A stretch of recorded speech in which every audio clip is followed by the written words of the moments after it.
더우시죠? 아니요, 괜찮으세요?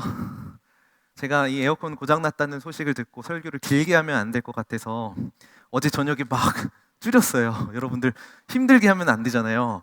근데 줄이긴 줄였는데 이게 실제로 어떻게 될지는 모르겠어요. 또 우리 성령님께서 주시는 은혜가 좀 풍성한 그런 예배가 되면 좋겠습니다.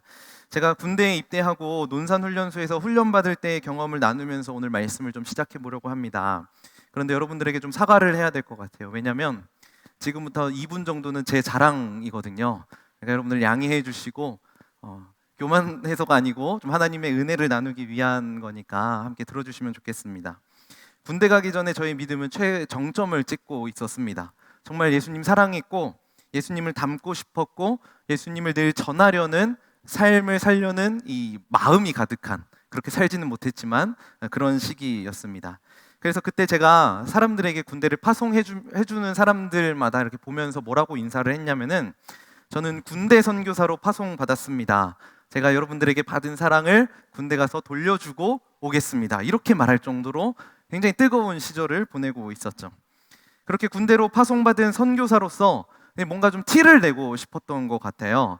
그래서 군대 입대할 때 뭘 가져가야 하는데, 이제 거기 가면 웬만한 소지품들은 다 돌려보내거든요. 이게 소포로 싸서. 그런데 성경책은 가능했습니다. 그래서 아주 커다란 그리고 무거운 성경책을 들고 간 거예요. 마치 이런, 제가 들고 있는 이런 성경책을 군대에 입대할 때 들고 갔었던 거죠. 그러면서 나 이 정도의 믿음 가진 사람이야, 이걸 보여주고, 나 군대에 복음 전하러 가는 선교사다, 뭐 이 정도 무거우면 내가 감당할 수 있어야지라는 마음 가지고 이제 성경책을 챙겨왔었던 거죠.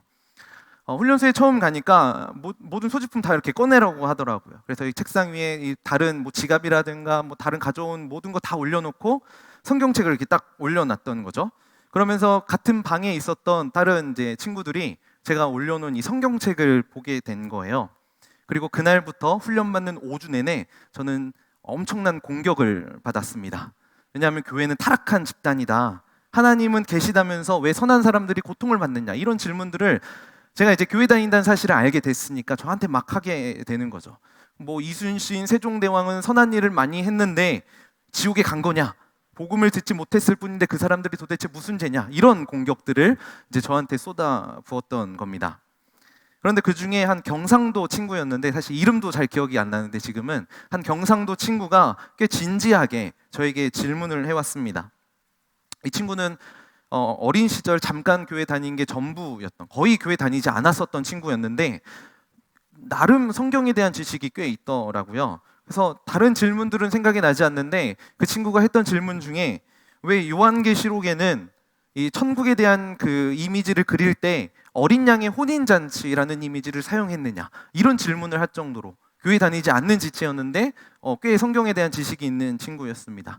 사실 이런 질문을 할 때에 그냥 이렇게 진짜 궁금해서 한 게 아니라 사실 공격적으로 좀 이렇게 부족한 부분들을 공격하기 위해서 했었던 질문이었던 거죠. 저는 그때 신학을 한 것도 아니었고 또 신학을 해야겠다라고 마음을 먹은 그런 상황도 아니었었거든요. 잘 몰랐는데 그냥 말도 안 되는 답변으로, 그리고 나름 친절하게 답변했던 기억이 있습니다. 사실 지금 생각해 보면은 그때 이렇게 대답한 게 정말 창피할 정도로 내가 왜 그런 이야기를 했을까, 이런 생각이 들 정도로 엉뚱한 답변을 했었던 것 같아요. 사실 거기서 뭐 증명될 게 아니잖아요. 어떤 뭐 다른 목사님이나 뭐 전사님이 있는 것도 아니니까 그냥 나 다 아는 것처럼 그냥 최선을 다해서 그렇게 이야기를 했었던 거죠. 그런데 그 친구가 저한테 훈련받는 중에 이런 이야기를 했었습니다. 내가 사실 기독교에 대한 이미지가 굉장히 안 좋았었는데 너를 만나고 기독교에 대한 인식이 달라졌다, 이렇게 저에게 인사를 했습니다. 제가 그런 삶을 살았었던 사람이었어요. 네. 그러면서 저는 사실 아무 말도 하지 않았는데요, 그 친구가 저한테 이렇게 이야기했습니다. 내가 훈련소에 있는 동안에 교회에 꼭 한번 가보겠다. 그래서 사실 훈련소는요, 초코파이 하나로 종교 바꿀 수 있는 그런 곳이거든요. 그 친구는 훈련소 내내 교회 한 번 가본 적이 없는 친구였고, 한 번은 불교에 가기도 하고 한 번은 천주교에 이렇게 가기도 했었던 것 같아요, 간식에 따라서.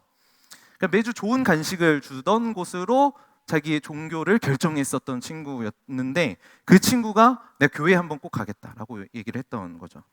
그렇게 마지막 주일이 됐습니다.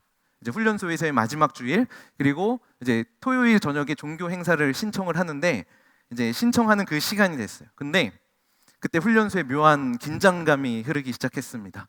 뭐였냐면은 원불교에서 코카콜라를 준다는 소문이었습니다. 그 친구가 저에게 조용히 다가오더니 이렇게 이야기하더라고요. 미안해, 내가 코카콜라를 꼭 마셔야겠다. 그러면서 그 친구는 이제 원불교를 향해 갔습니다. 사실 5주 동안 공들였는데 이게 뭐 전도를 하기 위해 한 건 아니긴 했지만 나름 그래도 기독교에 대한 이미지를 좀 바꾸기 위해서 공을 들였는데 어떻게 보면 실패로 돌아가게 된 거죠. 사실 저는 그 당시에 굉장히 실망했습니다. 나름 공들였고 노력을 했는데 내가 한 노력에 대한 열매가 맺어지지 않았던 거에 대한 허탈감이 왔었던 거죠. 그런데 나중에 생각해 보니까요, 제가 느꼈었던 그런 허탈감은 제가 가지고 있었던 교만으로부터 시작되는 것이더라고요. 왜냐하면 전도를 내가 하는 것이라고 생각을 했었던 거예요. 어차피 그 사람이 하나님을 이제 믿게 되거나 우리 교회에 나오게 되는 거는 하나님이 하시는 일인데 내가 그것까지 하려고 하는 교만함이 있다 보니까 내 뜻대로 되지 않은 것에 대한 이제 허탈감이었던 거죠. 결국 하나님의 영역을 침범했었던 교만함이었던 겁니다.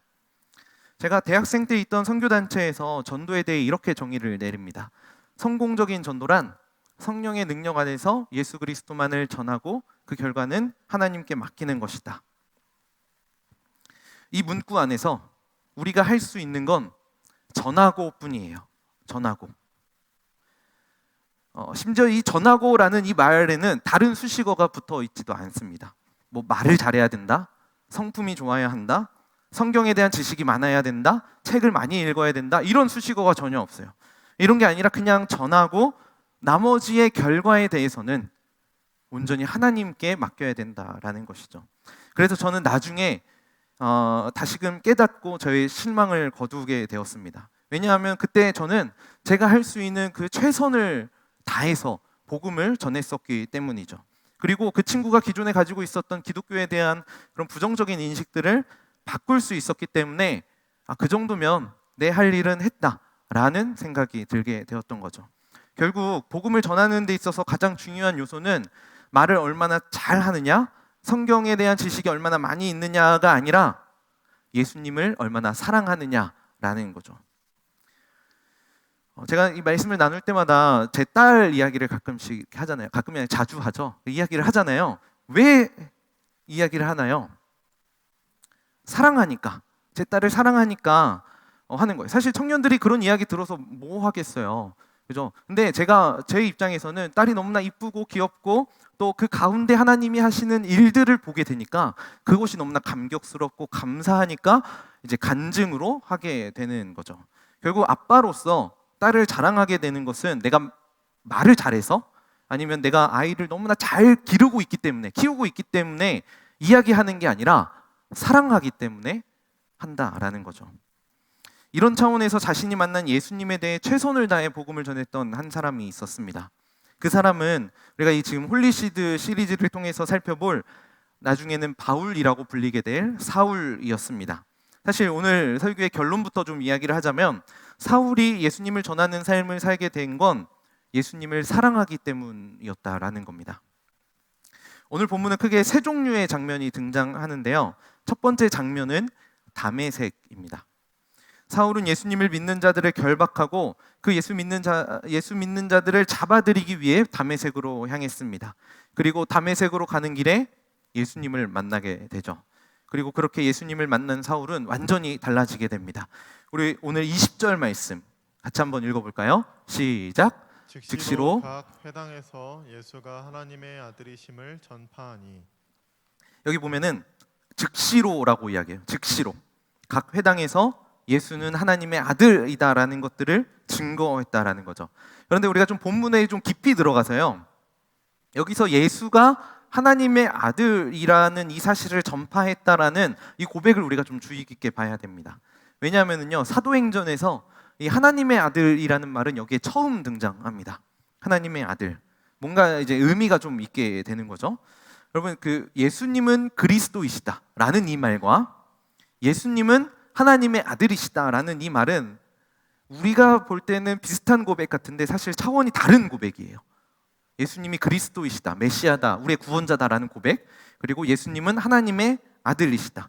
왜냐하면요, 이 예수님은 하나님의 아들이시다라는 이 말은 예수님의 신성을 인정하지 않고서는 고백할 수 없는 말이라는 거죠. 여러분, 개의 아들은 뭐죠? 고양이는 아니잖아요. 개의 아들은 강아지죠. 그죠? 고양이의 아들은 뭘까요? 고양이예요. 그죠? 그럼 사람의 아들은 원숭이 아니잖아요. 사람이잖아요. 그렇다면 하나님의 아들은 누굴까요? 우리 예수님이라고 얘기했는데 사실 하나님의 아들은 하나님이셔야 되는 거죠. 하나님의 아들이니까. 그런데 생각해 보세요. 유대인들은요, 유일신 사상을 가지고 있었어요. 그들은 삼위일체 하나님을 받아들이지 못했었거든요. 그런데 예수님이 하나님의 아들이라는 이 고백은요, 이 삼위일체를 인정하지 않고는 고백할 수 없는 고백이잖아요. 그러니까 유대인들에게는 굉장히 충격적인 고백이었을 거라는 거예요. 마치 전능하신 하나님의, 유대인들 입장에서 전능하신 하나님 외에 또 다른 하나님이 있다라는 고백처럼 들려지기 때문에 이 사람은 그렇게 예수님은 하나님의 아들이다라고 이야기하는 이 사람들을 향해서 돌을 던질 수가 있었던 거죠. 왜냐하면 신성 모독한 사람이기 때문에. 그러니까 지금 유대인들에게 사울이 예수가 하나님의 아들이다라고 얘기하고 있다는 것은 죽음을 각오한 고백이라는 겁니다. 그리고 두 번째 장면도 동일하게 다메섹인데 첫 번째 장면에 등장한 다메섹과는 조금 시간적인 차이가 있습니다. 23절에 보면 이렇게 이야기해요. 같이 한번 읽어볼까요? 여러 날이 지남에 유대인들이 사울 죽이기를 공모하더니. 네, 여기 지금 시간적으로 여러 날이 지났다라고 얘기를 하는데 여기서 말하는 여러 날은 얼마나 걸리는 시간일까요?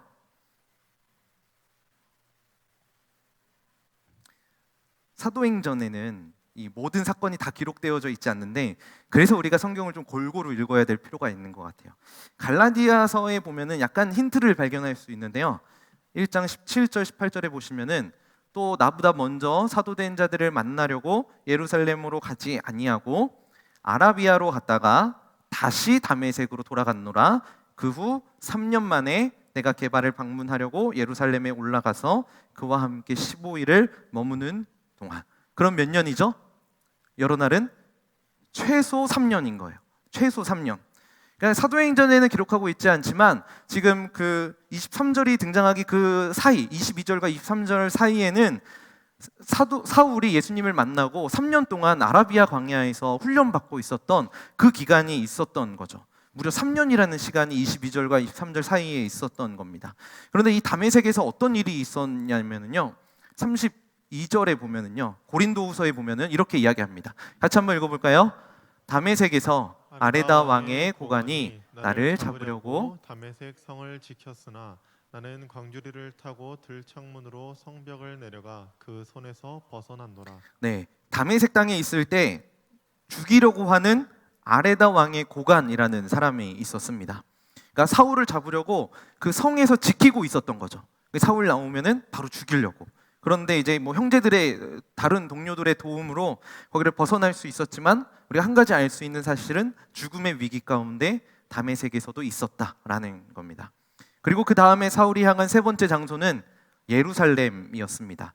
우리 오늘 본문 26절에도 이렇게 이야기해요. 사울이 예루살렘에 가서 제자들을 사귀고자 하나 다 두려워하여 그가 제자됨을 믿지 아니하니. 사울은 예수님의 제자들과 교제하고 싶었을 거예요. 예수님과 함께 있었던 자였잖아요. 예수님을 사랑하게 된 사울은 그 제자들과 함께 교제하고 싶었겠죠. 그런데 제자들이 사울을 두려워했습니다. 그리고 사울이 변화되었다라는 소식을 믿을 수가 없었죠. 어떻게 변해서 어떤 음모를 가지고 우리를 죽일지 모르는 상황인 거니까.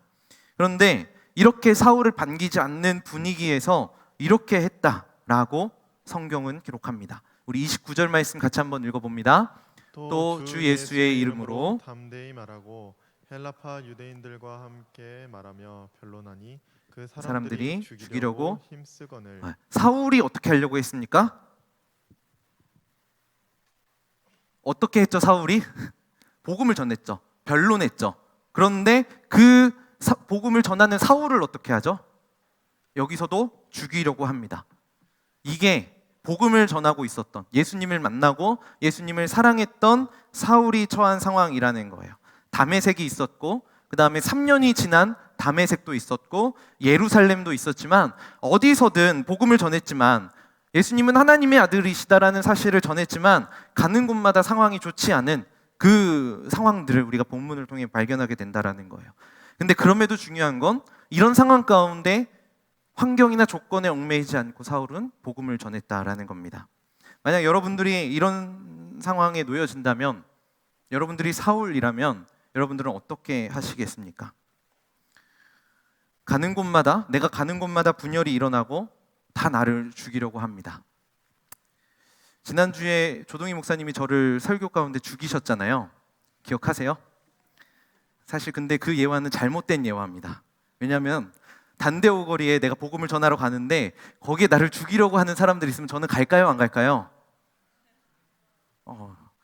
가요라고 해주시면 고마워요. 저는 단대오거리 근처도 안 갔을 겁니다. 그런 분위기가 감지가 됐다면 단대오거리는 쳐다보지도 않았을 거예요. 방향 돌리지도 않았을 거예요. 그런데 사울은 이런 상황에서도, 그러니까 죽음이 예정되어 있는 상황에서도 복음을 전했다라는 거죠. 그래서 오늘 본문을 보면은요, 이런 상황인데 아이러니한 상황 두 가지를 발견하게 됩니다. 첫 번째 아이러니는 22절에 등장하는데요. 22절 같이 한번 읽어봅니다. 사울은 힘을 더 얻어 예수를 그리스도라 증언하여 다메섹에 사는 유대인들을 당혹하게 하니라. 여기 보면은 사울이 힘을 더 얻었다라고 이야기해요. 자기를 죽이려는 사람들이 있었는데 그게 보이는데 힘을 더 얻어서 예수를 그리스도라 증언했다라고 이야기하죠. 근데 과연 이 상황이 사울이 힘을 얻을 수 있는 상황이냐라는 거죠. 다 의심하고 있었고 믿을 수 없었고 다 죽이려고 하는 그런 상황이었는데 힘을 더 얻어. 그러니까 사울은 단대오거리로 나가서 전도를 했다라는 거죠. 그리고 또 한 가지의 아이러니가 등장해요. 우리가 따로 읽었었던 31절인데요. 이 31절 이 전반부입니다. 같이 한번 읽어봅니다. 그리하여 온 유대와 갈릴리와 사마리아 교회가 평안하여 든든히 서 가고. 여기 보면 그리하여 교회가 평안하고 든든히 서 갔다라고 이야기합니다. 근데 한번 생각해 보세요. 가는 곳마다 분열을 일으켰고 다 죽이려고 하는 그런 상황이었어요. 그런 분위기잖아요. 근데 교회는 평안했다라고 얘기해요. 그리고 교회는 든든히 서 갔다라고 이야기합니다. 단대오거리에서 사람들이 다 죽이려고 하는데, 복음 전하는 사람 다 죽이려고 하는데 평안했다라는 거예요. 그리고 교회는 더 세워져 갔다라고 이야기를 하는 거죠. 사실 말이 안 되는 거잖아요. 근데 오늘 본문은 이러한 아이러니한 상황들을 기록하고 있다라는 거죠. 도대체 사울이 어떻게 힘을 얻었고 어떻게 교회는 든든히 세워져 갈 수 있느냐라는 겁니다. 성경은 곧바로 그 비결을 31절 후반부에 이렇게 이야기합니다. 같이 한번 읽어봅니다. 주를 경외함과 성령의 위로로 진행하여 수가 더 많아지니라. 비결은 주를 경외함 그리고 성령의 위로였습니다. 특히 이 본문에 보시면 성령의 위로라는 이 말이요, 여러분 성경에 각주가 이렇게 표시되어 있는 성경책이라면은 그 위로라는 부분에 이게 번호해서 밑에 뭐라고 써 있을 거예요. 뭐라고 써 있죠? 안 써 있나요? 내 것만 써 있나? 후원이라는 말이 쓰여져 있을 거예요. 그죠? 후원. 그러니까 성령의 후원. 그러니까 쉽게 얘기하면 성령의 플로잉이 있었다라는 거죠. 여러분 플로잉이 뭐예요? 나는 가지고 있는데 다른 사람들은 없을 것 같고 그 사람에게 필요할 것 같으면 흘려보내는 것, 이거 플로잉이라고 하는 거잖아요. 그러니까 성령님의 우리를 만져주시는 따뜻한 손길이 우리에게 임한다라는 거죠. 그러니까 우리를 위해서 영원히 성령님이 하시는 플로잉은 영원한 거잖아요. 그 영원한 플로잉이 우리에게 임하는 것을 지금 이 본문을 통해서 약속하고 있다라는 거죠. 결국 교회를 평안하게 하는 건 주님을 경외함과 성령에 넘쳐나는 영원한 플로잉으로부터 비롯된다라는 거예요. 사실 우리 별로 보잘것없는 사람들이잖아요. 우리가 뭐 특출난 게 있어요. 그리고 사울에게는 뭐가 있었겠어요? 사울이 그럼에도 불구하고 복음을 전할 수 있었던 이유, 그리고 교회가 평안할 수 있었던 이유는 성령의 위로 덕분이었다라는 거죠. 더 나아가서 우리가 보잘것없는 우리의 삶을 통해서 복음을 전할 수 있었던 이유는 성령의 위로 덕분이라는 겁니다. 그렇다면 여기서 성령의 위로는 어떤 걸, 정확하게 어떤 걸 의미할까요? 여러분, 막 태어난 신생아들은 말 못하고 말 못 알아듣잖아요. 제가 어디서 보니까 막 태어나면은 그 부모 얼굴도 이렇게 잘 안 보인대요. 처음에는. 그래서 몇 달 있다가 이게 선명하게 보인다라고 하는데, 근데 그 부모들은요, 그 아이를 처음에 안고 마치 어른처럼 이야기합니다. 다 알아듣는 것처럼 얘기하죠. 우리 애 어디 배고파? 어디 불편해? 어디 아픈데? 어디 아파서 그런 거야? 뭐 이런 이야기들, 뭐 우쭈쭈 막 이러면서 아이가 진짜 내 말을 듣는 것처럼, 알아듣는 것처럼, 대화하는 것처럼 부모들은 이야기를 하잖아요. 사실 이게 생각해보면 말이 안 되는 건데, 근데 또 말이 되는 거잖아요. 부모로서 아이에게 이야기하는 게. 그러니까 마찬가지로 하나님이 우리를 보실 때도 뭐 대단한 어떤 능력, 우리가 알아듣기 때문에, 우리가 뛰어나기 때문에, 우리가 성숙하기 때문에 성령님께서 우리의 실력을 보면서, 우리의 성숙함을 보면서 대하시지 않는다라는 거죠. 이미 하나님은 우리를 보실 때 우리 있는 그 보잘것없는 모습 그대로 보는 게 아니라 예수님이라는 필터를 통해서 우리를 보고 계시는 거죠. 예수님을 보듯이 우리를 보신다라는 거예요. 그리고 그리스도께서는 우리 곁에 항상 계시면서 우리들을 진짜 그리스도인으로 바꾸어 가시는 거죠. 이게 바로 하나님의 방식이고 성령의 플로잉을 통해서 우리에게 임하는 은혜라는 겁니다. 하나님은 뭐 대단한 사람을 쓰시는 게 아니라 보잘것없는 한 사람, 그리고 또 한 사람 사용하셔서 우리를 진짜 그리스도인으로 바꿔 가신다라는 거죠. 그래서 C.S. 루이스가 이런 말을 하더라고요. 하나님은 여러분을 마치 작은 그리스도 보듯 하십니다. 그리고 그리스도는 여러분 곁에서 여러분을 진짜 작은 그리스도로 바꾸어 가십니다. 우리를 작은 그리스도 보듯 하신대. 그런데 이 말을 잘 생각해 보시면요, 우리를 작은 그리스도도 보듯 하신다라는 이 말은 우리가 그리스도와 전혀 닮은 게 없다라는 것을 전제하고 있는 말이죠. 그런데 우리를 마치 작은 그리스도인 것처럼, 우리는 아니지만 그리스도인 것처럼 봐주신다라는 거예요. 그리고 어떻게 하세요? 우리를 진짜 작은 그리스도로 바꾸어 가시는 거죠. 이게 성령의 플로잉을 통해서 우리에게 임하는 은혜라는 겁니다. 그렇게 나를 작은 그리스도로 바꾸어 가시는 하나님을 인식할 수 있는 능력, 그것을 우리 성령님께서 주시고 그 성령의 위로로 우리는 복음을 전하는 자가 될 수 있다는 겁니다. 결국 복음을 전하는 건 하나님의 은혜인 거죠. 복음을 전할 수 있는 그 사실 때문이 아니라 우리를 작은 그리스도처럼 여겨주시는 하나님의 사랑의 마음이 담겨져 있기 때문에 그것 자체로 하나님의 은혜인 겁니다. 그렇게 사울처럼 어디서든 받은 은혜를 나누는 삶이 이 홀리 시드로 심겨진 삶이라고 할 수 있을 겁니다. 우리는 지금 홀리시드 시리즈로 말씀을 나누고 있습니다. 제가 말씀을 준비하면서 이 홀리시드라는 이 문구를 좀 묵상해 봤어요. 이게 거룩한 씨앗, 거룩한 씨라는 의미를 가지고 있잖아요. 여러분, 거룩한 씨앗이 땅에 이렇게 심겨졌어요. 그리고 싹이 나고 열매를 맺었어요. 그러면 그 열매는 뭘까요? 어떤 열매가 나야 될까요? 거룩한 씨에서 나오는 열매는 거룩이라는 열매가 되어야 될 거예요. 그죠? 마치 이런 거예요. 거룩이라는 열매를 맺기 위해서 거룩한 물이 필요하지 않다라는 거예요. 그냥 보통 씨앗인데, 보통 씨앗을 심고 거기다 거룩한 물을 이렇게 부어서 거룩한 열매가 맺어지는 게 아니라는 거죠. 씨앗이 거룩해야 거룩한 열매를 맺을 수 있는 거예요. 그냥 콩 심은데 콩이 나는 것처럼 거룩한 씨앗이 되어야 된다라는 거죠. 그런데 우리는 보통요, 살아가면서 신앙생활 하면서 거룩한 씨앗이 되려는 것에 초점을 맞추는 게 아니라 거룩한 물을 찾아요. 거룩한 물을 찾고 거룩한 물을 먹으면 내가 거룩한 것으로 이렇게 살짝 덮이니까 그게 거룩한 삶이라고 착각하면서 살아간다라는 거죠.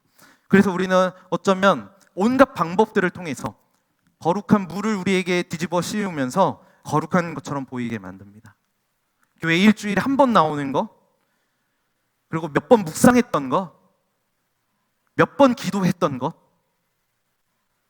그런데 그것으로 우리의 삶이 거룩하게 되지는 않는다라는 거예요. 그야말로 거룩한 삶처럼 보이게 만드는 거룩한 물만을 뒤집어 썼다라는 거죠. 이런 것들은 한계가 있다라는 거예요. 삶 자체가, 우리의 정체성 자체가 거룩이 되지 않으면 이 거룩함으로 덮으려는 행위들만 가지고는 우리가 거룩한 존재가 될 수 없다라는 거죠. 그래서 우리에게 필요한 건 거룩한 것처럼 보이는 게 아니라 정말 거룩이 필요한 거예요. 정말 이 홀리, 거룩함이 필요한 거죠. 그런데 이 거룩이라는 게 쉽지 않잖아요. 어렵잖아요. 사실 여러분 거룩해야 됩니다. 거룩한 삶을 살아야 한다라고 이야기하면 거부감 들잖아요. 여러분 한번 어둡고 습한 지하실에 들어간다라고 생각을 해보세요. 그리고 거기에 상상하기는 싫지만 몇 마리의 쥐가 살고 있습니다. 여러분 그 쥐가 있는지 없는지 확인해 보기 위해서 할 수 있는 방법이 뭔지 아세요? 재빨리 문 열고 들어가는 거예요. 그죠? 재빨리 문 열고 들어갔을 때 쥐가 흩어지면서 아 여기는 쥐가 살고 있구나라는 것을 우리는 확인할 수 있죠. 이렇게 막 갑자기 딱 문을 열었는데 원래는 없었는데 내 눈앞에 흩어져가는 이게 쥐가 보이는 거 아니잖아요. 원래 있었던 쥐인 거잖아요. 반대로 막 미리 막 소리 내는 거예요. 막 쿵쿵쿵쿵 하고 막 발자국 막 그렇게 소리 내고 그러면서 온갖 노크 소리 소음을 내면서 들어갔는데 쥐가 안 보여요. 그렇다고 쥐가 없는 건 아니잖아요. 그죠? 내 눈에 안 보인다고 쥐가 없는 건 아니에요. 마찬가지로 우리 안에 수많은 죄악들이 있어요. 여러분들만 알고 있는 죄 있어요. 우리 주변의 환경들이 그런 죄악들이 드러나지 못하게 할 때도 많이 있고 때로는 드러나게 하기도 합니다. 여러분들 교회에 와서 막 욕하진 않잖아요. 그죠? 세상에서는 그렇게 해도 교회에 와서만큼은 참잖아요. 그리고 교회 사람들과 함께 밥 먹으러 회식하러 가는데 맥주나 소주 이런 거 시키진 않잖아요. 그렇다고 여러분들이 욕을 안 하는 것도 아니고 우리가 술을 안 마시는 것도 아니고 이런 환경들이 우리가 가지고 있었던 그런 죄악된 모습들을 감출 수도 있고 드러나게 할 수도 있다라는 거죠. 그래서 저는 여러분들에게 여러분 당장 술 끊어야 되고 담배 끊으시고 매일 묵상하시고 하루에 성경 20장씩 읽어야 되고 기도는 하루에 1시간 정도는 해줘야 거룩한 삶을 살 수 있다 이렇게 이야기하고 싶진 않아요. 그걸 이야기하기 위해서 얘기하는 건 아닙니다. 그런데 저는 여러분들에게 권면하고 싶은 건 여러분들이 최소 이 교회에서 공동체 안에서 보이는 그 모습과 세상에서의 모습을 일치시키라는 것은 꼭 권면하고 싶습니다. 세상에서의 모습을 교회로 가져오는 게 아니라 교회에서 보이는 그 모습을 세상으로 들고 나아가는 거죠. 마치 교회로 오는 우리의 모습이 지하실에 막 문 두드리고 우당탕탕 들어가는 모습과 동일한 것은 아닌지 우리의 삶을 점검해 봐야 된다라는 거죠. 최소 우리 그렇게 살지는 말자라는 거예요. 비록 일치시켜야 하는 그 간격은 너무 크지만 이걸 조금씩 줄여가는 거죠. 우리를 점점 진짜 작은 그리스도로 만들어 가시는 성령의 플로잉을 우리 삶을 통해서 경험하는 겁니다. 이게 거룩이라는 거죠. 저는 그게 홀리시드로 심겨지는 우리가 할 수 있는 첫 번째 방법이라고 생각을 합니다. 그래서 교회에서의 모습이 내 삶 속에서의 가식적인 모습이 되지 않도록 우리 하나씩 바꿔 나아가는 거죠. 그게 각자의 삶 속에서 교회로 살아가는, 거룩으로 살아가는, 홀리시드로 살아가는 그리스도인의 참 모습이라고 할 수 있을 겁니다. 오늘 31절에 보면은요, 또 이런 표현이 있어요. 아까 우리 읽은 말씀인데, 교회가 평안하여 든든히 서갔다. 근데요, 여기 쓰인 이 교회가요, 원래는 복수형으로 쓰여 맞거든요. 왜냐하면 유대 교회, 갈릴리 교회, 사마리아 교회. 그래서 원래는 교회들이어야 되는데 이 교회가 단수로 쓰였습니다. 유대도 그렇고 갈릴리도 그렇고 사마리아의 교회가 굉장히 많이 있었거든요. 그런데 그 교회들을 가리켜서 교회들이 든든히 서갔다, 평안했다 이렇게 이야기하는 게 아니라 교회, 단수를 사용하면서 교회가 평안했고 교회가 든든히 서갔다라고 이야기를 하죠. 교회. 우리는 지금 성남제의 교회로 모였지만 각 교회들이 모인 거죠. 여러분들이 다 교회잖아요. 교회들이 모여서 예배를 드리고 있는 거죠. 교회는 하나잖아요. 예수님을 머리로 하는, 그리고 그 몸의 지체가 된 교회잖아요. 지체는 여러 종류로 쓰임받고 다양하겠지만 한 교회라는 거죠. 하나님은 우리를 각자의 처소로 보내셨습니다. 여러분들이 살아가는 삶의 자리로 보내셨어요. 그리고 그곳에서 교회로 살게 하셨습니다. 그래서 우리는 흩어지죠. 그러나 우리가 기억해야 할 것은 한 몸이라는 거예요. 한 교회. 결국 이 말은 우리 모두가 동일하게 예수님 바라보면서 예수님 사랑하면서 예수님을 사랑하는 그리스도인으로 각자의 삶 속에서 교회로 살아가야 한다는 겁니다. 그래서 저는 여러분들의 그 삶의 자리에서 살아갈 때 좀 행복했으면 좋겠어요. 왜냐하면 여러분들은 교회니까요. 교회니까 행복했으면 좋겠어요. 예수님 때문에 행복한 모습, 나는 교회이기 때문에 행복하다는 것을 여러분 주변 사람들한테 좀 보여줬으면 좋겠어요. 그리고 이 행복한 모습 보여주는 것 자체가 전도라는 것도 기억했으면 좋겠습니다. 뭐 복음 전하고 복음에 대해서 소개하고 예수님은 어떤 분이다, 어떤 일을 했다, 뭐 우리 교회는 어떤 일들을 한다, 어떤 훈련이 있다, 이런 것들을 이야기하는 게 아니라, 그게 전도가 아니라 여러분들이 행복한 모습, 교회 다니고 공동체에 있고 예수님을 믿는 것 때문에 행복하다라는 것, 이게 전도라는 것을 꼭 기억했으면 좋겠어요. 그래서 사실 저는 오늘 전도에 대해서 계속 이야기를 했어요. 왜냐하면 사울이 복음을 전하는 전도의 삶을 살았기 때문에. 그런데 저는 오늘 설교의 주제가 전도가 아니라는 것을 여러분들에게 꼭 이야기해주고 싶습니다. 계속 전도에 대해서 얘기해놓고 주제가 전도가 아니라고 하면은 도대체 핵심은 뭘까요? 예수님으로 행복한 삶을 사는 것, 예수님을 더 사랑하는 것, 예수님으로 기뻐하는 것, 이것만 할 줄 안다면은 우리는 사울처럼 복음을 전하는 삶을 살 수 있는 겁니다. 사실 사울이 한 것은요, 복음을 전하는 게 아니었어요. 죽음을 무릅쓴 그런 복음을 전한 사울의 삶이 아니라, 사울은 그냥 예수님을 사랑했던 겁니다. 왜냐하면 예수님이 진짜였거든요. 예수님이 진짜 부활하셨고, 그 부활하신 예수님이 나를 만나러 오셨고, 그것을 경험했기 때문에 그 예수님을 사랑할 수밖에 없었고, 즉시로 복음을 전할 수밖에 없었다라는 거죠. 마지막으로요, 제 아내에 대한 이야기를 좀 나누고 오늘 말씀을 마치려고 합니다. 제 아내로부터 들은 간증이에요. 제 아내는 대학생 때 예수님을 처음 믿은 사람입니다. 그 전까지 교회라는 곳은 거의 다녀보지 않았었고요. 예수님을 믿지 않던 시절에 이제 대학교를 들어가게 된 거죠. 그리고 그 대학교에 처음 가고 너무나 행복했대요. 왜냐하면 정말 배우고 싶었던 그런 전공 과목을 배울 수 있었고, 그것도 너무 좋았고, 그리고 여기에 핵심이 있는데 망나니처럼 주구장창 노는 것이 즐거웠기 때문에, 이게 아내의 표현입니다. 망나니처럼 주구장창 놀 수 있어서 너무 행복했대요. 그런데 제 아내의 친구가 있었는데 그 친구가 그렇게 열심히 교회를 다녔나 봐요. 아내는 교회를 다니자고 계속 권유하는 친구를 향해서 항상 이렇게 얘기했대요.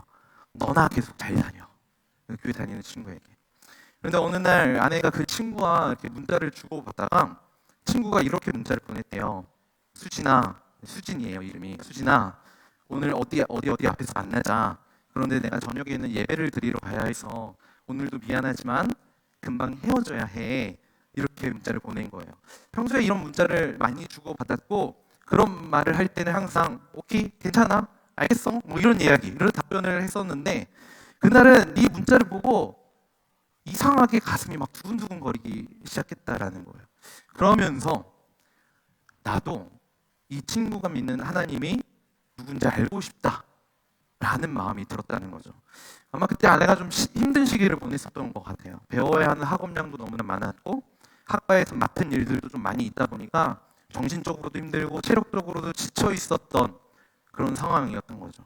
그런데 난 힘든데 예수님을 믿는 그 친구도 비슷하게 힘든 상황임에도 불구하고 그 친구는 별로 힘들어 보이지 않았다라는 거죠. 그래서 항상 웃고 힘들어하지 않고 그렇게 할 수 있는 비결이 뭔지 궁금해서, 혹시 그 비결이 예수님께 있는 것은 아닌가, 하나님께 있는 것은 아닌가 해서 바로 그 다음날 기독교 동아리에 등록을 했다고 합니다.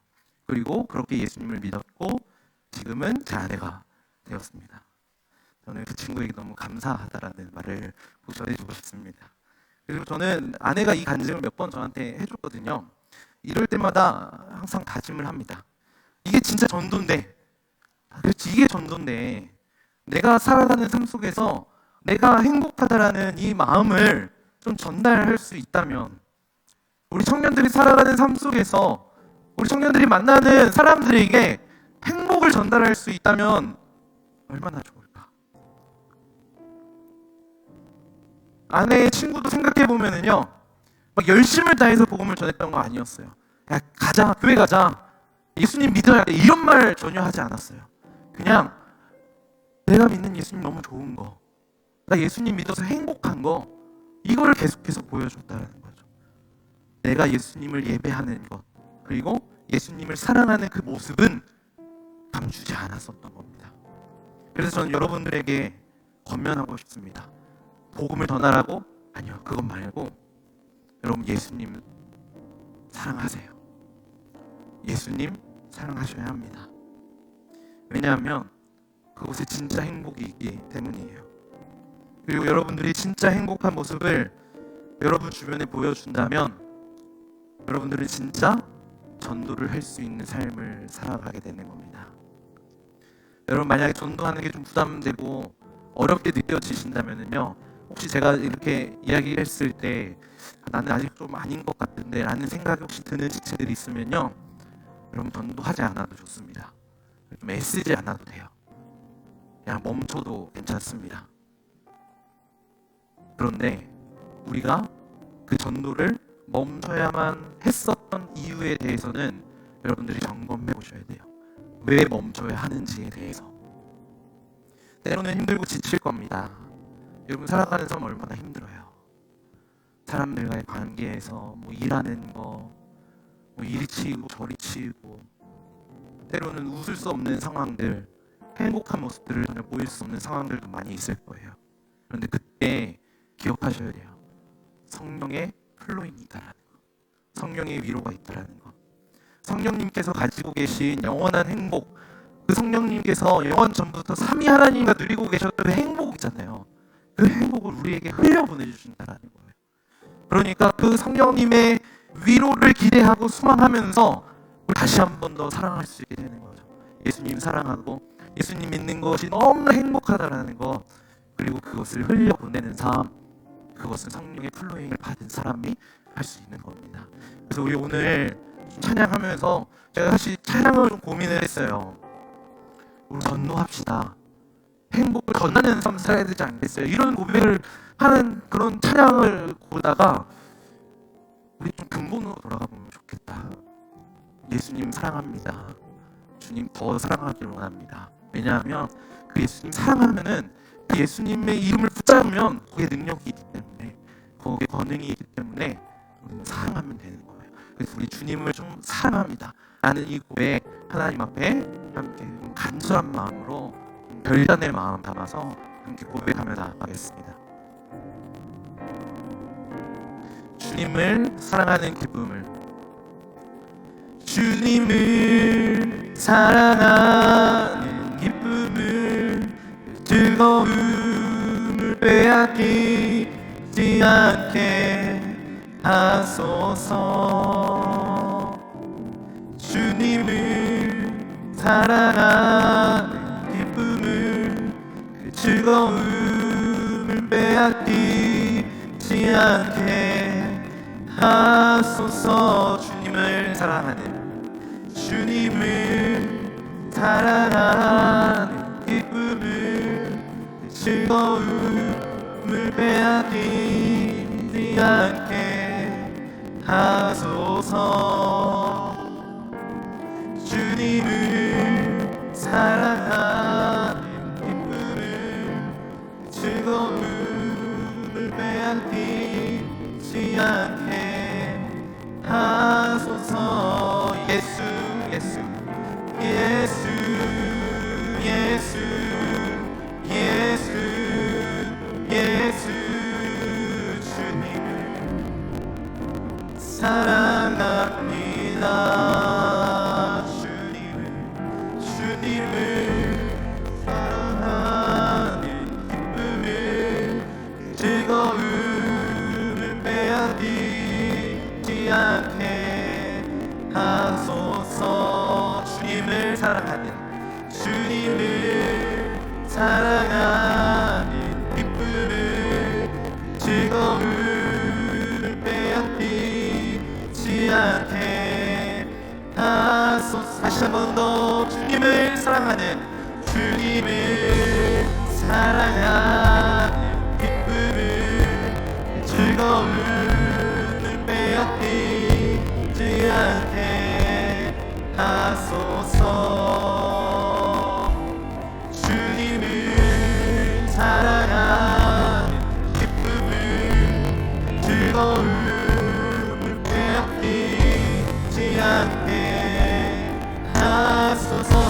찬양합니다. 예수 예수 예수 예수 예수 예수 주님을 사랑합니다.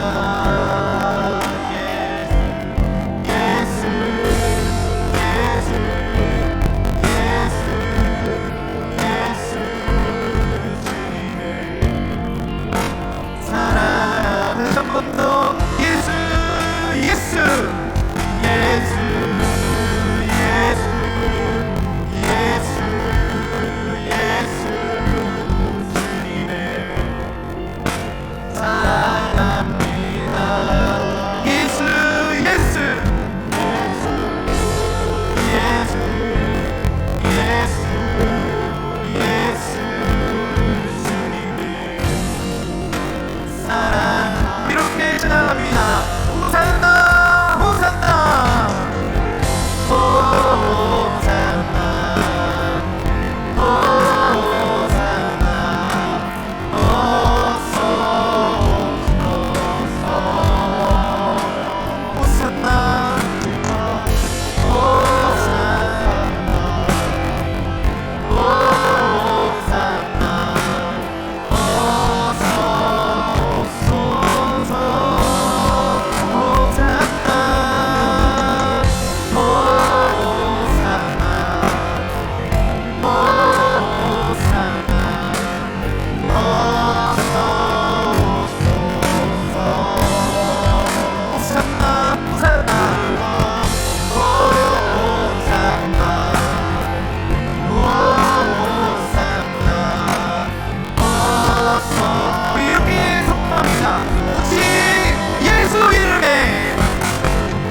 예수 예수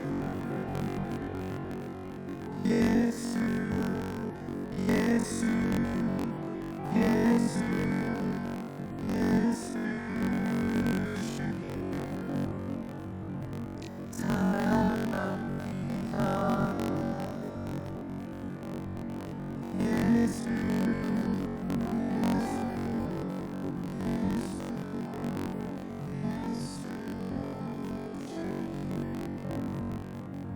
사랑합니다.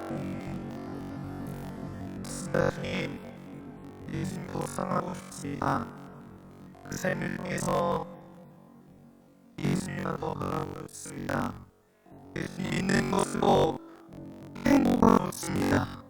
나의 삶을 통해서 예수님을 믿는 것으로 예수님을 사랑하는 것으로 행복하는 것을 증명하여 주시옵소서. 때로는 힘들고 지치고 어렵습니다. 때로는 웃을 수 없는 기뻐할 수 없는 상황이 우리에게 닥쳐올 수 있습니다. 그런 상황을 청년들다면 성령의 위로를 부어주시옵소서. 성령의 영원한 불러임을 이 청년들이 알게 해주시옵소서. 성령이 내 영혼으로 가지고 계셨던 영원한 행복을 성령들이 흘려보내 주시옵소서. 그 성령님의 위로를 기대하고 소망하며 다시 한 번 더 나의 삶을 통해서 예수 그리스도를 사랑하고 그 행복을 흘려보내는 우리 삶이 되게 해주시옵소서. 그렇게 각자의 자리에서 진정한 홀리시로 살아가는 주의 백성들 되게 하여 주시옵소서. 예수 그리스도의 은혜와 하나님의 사랑과 성령의 동행함이 주님을 더욱 사랑하는 더 행복한 홀리시가 되기를 소망하는 사랑하는 주의 성들의 삶 가운데 이곳 영원으로 항상 함께 하시길 간절히 축원하옵나이다. 아멘.